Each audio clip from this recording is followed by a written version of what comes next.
মুহতারাম হাজিরিন, পরিষ্কার করে বলছি, গত 2 দিন আগে বা গতকালকে বা এই রিসেন্টলি হবে বিএনপির উপদেষ্টা।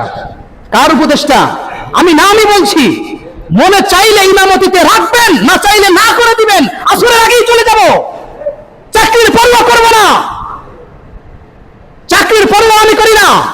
মনে চাইলে রাখবেন, না মনে চাইলে না করে দিবেন, আসরের আগেই চলে যাব। আমাকে কোরআনের কথা বলতে হবে, আমাকে কোরআনের কথা বলতে হবে। ভালো লাগলেও আমি বলবো, ভালো না লাগলেও আমি বলবো। উপদেষ্টা ফজলুর রহমান, কি রহমান? ফজলুর রহমান, ওনার বেশ কয়েকটা আমার কাছে ভিডিও আছে, ওনার একটা টেলিভিশনে সাক্ষাৎকার দিচ্ছে, সাক্ষাৎকার দেওয়ার ব্যাপারে সাক্ষাৎকার দিচ্ছে, দিয়ে উনি বেশ কয়েকটি কথা বলেছে। আমি সেই জায়গা থেকে কয়েকটা কথা কাট করেছি, তার ভিতরে আপনারা শুনবেন এটা ভিডিওটা। কেউ না চাইলে না পাইলে আমাকে বলবেন, আমি দেব। তার ভিতরে উনি বেশ কয়েকটা কথা বলেছেন। একটা হলো নারীদের ব্যাপারে কথা বলেছেন, গণতন্ত্রের ব্যাপারে কথা বলেছেন, আলেমদেরকে ধর্ম ব্যবসায়ী বলেছেন, মাদ্রাসা মসজিদে যারা মাদ্রাসায় যারা লেখাপড়া করে ছাত্ররা, অসহায় হত দরিদ্র যারা, এদের ব্যাপারে কটূক্তিপূর্ণ কথা বলেছেন। মুহতারাম হাজিরিন, ডাইরেক্ট আয়াতের সাথে সাংঘর্ষিক। এটার বিস্তারিত ব্যাখ্যা যদি আরো করতে চাই সময় লম্বা হয়ে যাবে, আমি কি করব বলেন? রব্বুল আলামিন সূরা নিসার ভিতরে বলেছেন, শ্রমিক হিসাবে স্বীকৃতি যদি চাই, এটা আমরা চাইতে পারি। কেন চাইতে পারি? জমিন যে আবাদ হয়, জমিন যারা আবাদ করে তারা শ্রমিক। কি বলেন? এখন জমি যদি উল্টা দাবি করে আমি শ্রমিক, এটা কি মানা যায়? কথা বলেন না কেন ভাই? মন খারাপ করতেছেন আপনারা এই কথাগুলোতে? বন্ধ করে দিই? বন্ধ করে দেব? জমি যদি বলে আমি শ্রমিক, আমাকে স্বীকৃতি দিতে হবে, এই করতে হবে, সেই করতে হবে, এটা কি মানা যায়? আমি জমি চাষ করি, আমি শ্রমিক, আমি এটার স্বীকৃতি চাইতে পারি, আমি পরিশ্রম করেছি, আমাকে টাকা দেন, আমাকে মূল্য দেন, ন্যায্য মূল্য দিতে হবে, এটা আমি চাইতে পারি। নারীদেরকে রব্বুল আলামিন জমিনের সাথে সাদৃশ্য দিয়েছেন, নিসাউকুম হারসুল লাকুম। পড়ে দেখেন আয়াত, এরা হলো জমিন। এর আগেও বলেছিলাম, এখানে পরিশ্রম কি একজনের না দুইজনের? লজ্জার কিছু নাই, কথা বলেন না কেন? তাইলে কিছুদিন পরে তো দর্শকও চাবে, স্বামী স্ত্রীর মুআমালা ভিন্ন, দর্শক মানে যারা দর্শন করবে তারাও তো চাবে যে আমি দর্শন করেছি, আমাকে শ্রমিক হিসাবে স্বীকৃতি দেন। এই একটা বক্তব্য তার কথার ভিতরে থেকে আমি নিয়েছি, এই একটা নারীদের এই ব্যাপারে কথা বলেছে।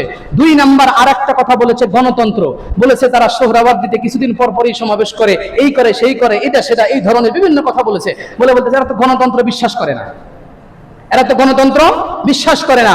আমি ভালো করে বলছি, স্পষ্ট ভাষায় বলছি, যারা সেকুলারিজম গণতন্ত্রে বিশ্বাসী, পরিষ্কার করে শুনে রাখেন, আপনারা নতুন করে কালেমা পড়ে মুসলমান হয়ে যান। গণতন্ত্র ইমানের সমস্যা আছে, গণতন্ত্র ইমানের সমস্যা আছে। এজন্যই তো আমরা তথ্য খুঁজে পাই না, এজন্যই তো আমরা খুঁজে পাই না। কেউ ইসলামের বিপক্ষে কথা বললে আমরা রাজপথে ঝাঁপিয়ে পড়ি। কেউ যদি এসিবি থেকে ইসলামের বিপক্ষে আইন প্রণয়ন করে, আমরা রাজপথে নেমে ঝাঁপিয়ে পড়ি, আমরা রক্ত দিই, জীবন দিই, সবকিছু দিই। কিন্তু ওনারা এসিবি থেকে কেন এগুলার প্রতিবাদ করে না, কেন রাস্তায় নামে না?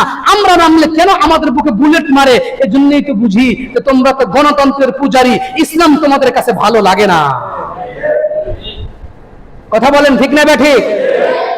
গণতন্ত্র দিয়ে আমি আবার বলছি, চ্যালেঞ্জ, পুরা ওয়ার্ল্ডকে চ্যালেঞ্জ, গণতন্ত্র দিয়া কখনো কোনোদিন কোন মুসলমানের জীবনে চূড়ান্ত সফলতা আসবে না, আসবে না, আসবে না, আসবে না। এটা সম্ভব না। গণতন্ত্র যে যখন যাবে তার সুবিধা মতে আইন পাশ করে সুবিধা ভোগ করবে। এই 55-54 বছরের ইতিহাসে আমরা স্বাধীন এদেশে এটাই দেখেছি। কি বলেন? আমার কথার সাথে কি একমত? এটাই আমরা দেখেছি 54 বছরের এই স্বাধীনতার ইতিহাসে। যখন যে যায় তার মতো করে সিস্টেম করে সবকিছু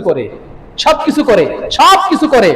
তো মুহতারাম হাজিরিন, এটা হলো একটা বলেছে গণতন্ত্র। আমরা গণতন্ত্রে বিশ্বাসী না। আমরা কিসে বিশ্বাসী বলেন? খেলাফতে। কিসে বিশ্বাসী? খেলাফতে বিশ্বাসী। আমরা গণতন্ত্রে বিশ্বাসী না। এতে যদি আমাকে কোটিবারও ফাঁসি দেন আলহামদুলিল্লাহ, এটা আমি বলবো। গণতন্ত্রে আমি বিশ্বাসী না। গণতন্ত্রের একটা কথা হলো সকল ক্ষমতার উৎস জনগণ। নাউজুবিল্লাহ, জোরে বলেন। সবাই বলেন নাই, আরো জোরে বলেন। সকল ক্ষমতার উৎস জনগণ। পুরা পৃথিবীর সব জনগণ মিলে যদি এই মসজিদটা ভাঙতে চায়, আল্লাহ যদি বলে যে আমি রাখবো, ভাঙবো না, সম্ভব ভাঙ্গা? তাহলে ক্ষমতার উৎস জনগণ কেমনে হইল? ইন্নাকা আলা কুল্লি শাইইন কাদির। সব কিছুর মালিক, সব কিছুর একচ্ছত্র অধিকারী, মানে অধিপতি, সব কিছুর ক্ষমতার অধিকারী কে? চিল্লায় বলে। কোনো সন্দেহ আছে? কোনো সন্দেহ নাই। তাইলে গণতন্ত্র, আপনি ভোটাভুটি করেন, ভোট দেন, সেটা কথা কিন্তু আমি বলি নাই। নেতা নির্বাচন করা সেটা ভিন্ন জিনিস, সেটা ইসলামে আছে, সেটা অন্য সময় আমি বলবো। ভোট দেওয়া যাবে সেটা ভিন্ন কথা, সেটা অন্য সাবজেক্ট, অন্য মাসালা, সেটা আমি বলবো, সেটা অন্য সময় বলবো। তাহলে গণতন্ত্রের এই কথা বলেছেন। আর একটা কথা বলেছেন যে আলেমরা ধর্ম ব্যবসায়ী। তারা এই আলেমদেরকে ধর্ম ব্যবসায়ী বলেছেন। আচ্ছা বলুন তো দেখি, আপনারা এখানে যারা আছেন, বিবেকবান যারা আছেন, বলুন তো দেখি, এই জামানায়, বর্তমান এই জামানায় একটা ফ্যামিলি, একটা পরিবার চলতে কয় টাকা লাগে মাসে? 30,000। হ্যাঁ, স্বাভাবিক চলতে, স্বাভাবিক, ভালো খাবার দাবার না। একটা মসজিদের ইমামের বেতন কত? একটা মাদ্রাসার শিক্ষকের বেতন কত? এখনো বাংলাদেশে 60% মাদ্রাসা মসজিদে হুজুরদের বেতন 7,000, 8,000, 10,000। এখন পর্যন্ত আছে।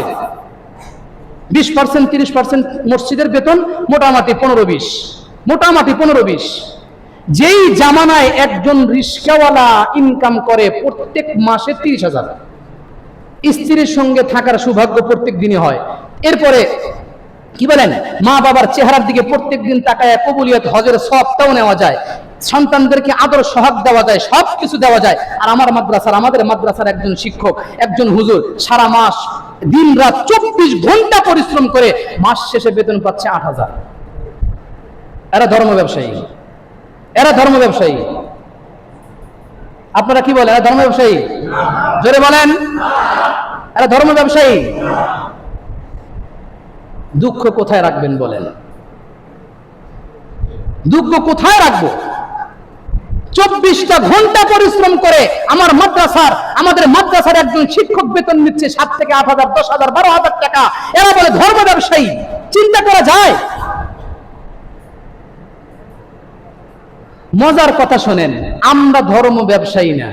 আমরা কি না? ধর্ম ব্যবসায়ী না। আমরা সব সময় আমাদের লেবাস একই থাকে, বাহিরেও থাকে এক, ভিতরেও থাকে এক, মাদ্রাসার ভিতরেও থাকে এক। যেই জায়গায় যাই আমাদের সব লেবাস এক থাকে, সব সময় আমাদের এই লেবাসেই থাকে। ধর্ম ব্যবসায়ী হলো তারা যারা মন্দিরে গেলে একটা পোশাক পরে, মসজিদে আসলে আরেকটা পোশাক পরে, নির্বাচনের আগে মাজারে গিয়া আরেকটা পোশাক পরে, তাসবিহ হাতে নিয়ে জিকির করে ধর্মের পরিচয় দেয়। ওই এই দেশে সবচাইতে ধর্ম ব্যবসায়ী।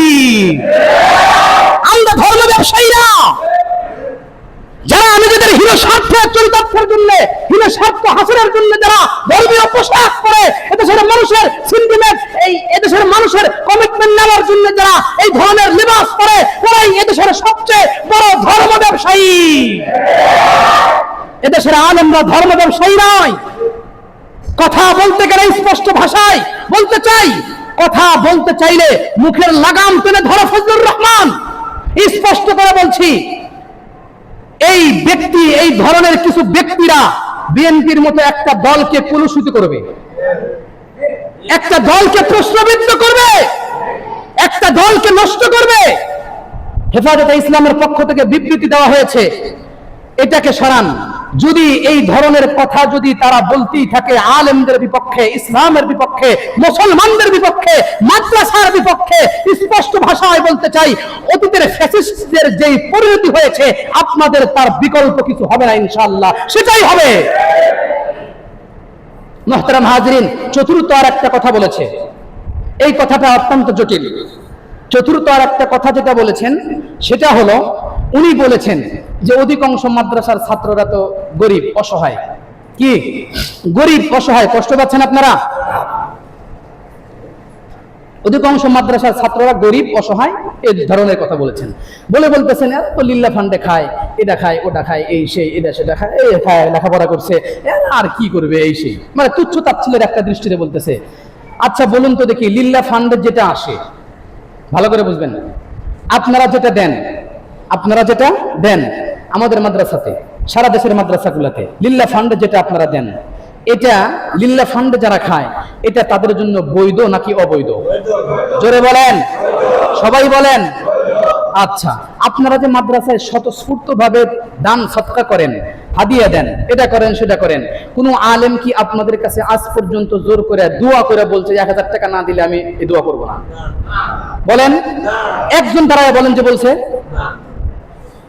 2-4 জন ব্যতিক্রম থাকতে পারে, 90% কথা বলছি আমি, অধিকাংশের কথা বলছি আমি। তাইলে আপনারা যেটা দেন সেটা স্বতঃস্ফূর্ত মাদ্রাসার ছাত্রদের খুশি হয়ে আপনারা খাওয়ান, এটা নিজেরা আগ্রহ করে খাওয়ান। এরপরে যাকাত ফিতরা যেটা দেন এটা শরীয়তের দৃষ্টিতে, ইসলামের দৃষ্টিতে বৈধ নাকি অবৈধ? জোরে বলেন।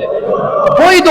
স্পষ্ট ভাষায় বলতে চাই, ফজলুর রহমান আমাদের মাদারসগুলোতে যারা বিল্লা ফান্ডে খায় তারা বৈধ খায়, তোমাদের মতো চাঁদাবাজি করে, উত্তমি করে, বাটপারি করে খায় না। কথা বলতে গেলে মুখের লাগাম তুলে ধরে কথা বলো। তোমরা অবৈধ খাও, হারাম খাও, তোমরা অবৈধ খাও, হারাম খাও, চাঁদাবাজি করে খাও। আমার মাদ্রাসার বিল্লার ফান্ডের ছাত্ররা অবৈধ খায় না, বৈধ খায়, বৈধ খায়, বৈধ খায়। কথা বলতে হিসাব করে বলতে হবে। এদেশের লক্ষ লক্ষ মাদ্রাসার বিপক্ষে তুমি কথা বলেছো, এদেশের লক্ষ লক্ষ আলেমদের বিপক্ষে তুমি কথা বলেছো। সুতরাং পরিষ্কার করে বলতে চাই যে একে সামলান। এই ধরনের আরো কয়েকটা আছে, এদেরকে সামলান, না হলে জনগণের সামনে থেকে আপনারা প্রশ্নবিদ্ধ হয়ে যাবেন, জনগণের কাছ থেকে আপনারা দূরে সরে চলে যাবেন। আপনাদের ভালোর জন্য এটা বললাম, এটা ভালোর জন্য বললাম। তো মুহতারাম হাজরিন, তাইলে এই কথাগুলো বলেছে, এখন আপনি কি বলবেন? আপনি কি বলবেন? এরা সারা জীবন খাইছে চাঁদাবাজি করে, সারা জীবন অবৈধ টেবিলের নিচ দিয়ে, উপর দিয়ে, সব দিক দিয়ে খায়। মাদ্রাসার ওরা খায়, ওরা বৈধ খাবার খায়। এই খাবার ওদের জন্য বৈধ মিয়া? এ খাবার ওদের জন্য বৈধ? সারা জীবন সুদ, ঘুষ, হারাম, অন্যায়, চাঁদা, লুণ্ঠন, ছিনতাই, বাটপারি, রাহাজানি সব কিছু করে খাইলা, সব কিছু করলা। তোমার মুখ দিয়ে তো নারীদের শ্রমিক, যৌনকর্মীদের শ্রমিক স্বীকৃতির দাবি উঠবি, স্বাভাবিক। মুখও পচা, নাকও পচা, সব কিছু যে পচা।